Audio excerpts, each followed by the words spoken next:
Yes yes, এখানে হাইকোর্টের কয়েকজন বিচারপতি আছেন প্রাক্তন, তাদের নিয়মিত কাজ হচ্ছে বিভিন্ন জিনিসকে ম্যানিপুলেট করা, রেগুলেট করা, এখানে ওখানে ফোন করা,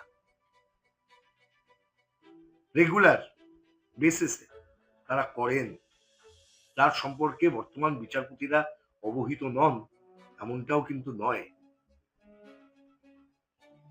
আওয়াজ কই, কলমের জোর কোথায় প্রতিফলিত হচ্ছে?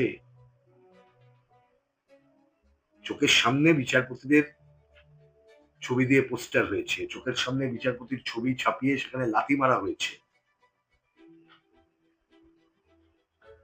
চোখের সামনে একজন মন্ত্রী দাঁড়িয়ে আছেন, বিচারপতি উঠে গেলেন, চোখের সামনে দেখেছি বিচারপতির স্বামীর বিরুদ্ধে অভিযোগ করা হয়েছে, ক্রিমিনাল মামলা করা হয়েছে, সিআইডি ডেকে পাঠিয়েছে। কোন জাদু বলে মমতা বন্দ্যোপাধ্যায় বারবার বেঁচে যাবে? মোদী অমিত শাহর হাত না থাকলে এটা সম্ভব?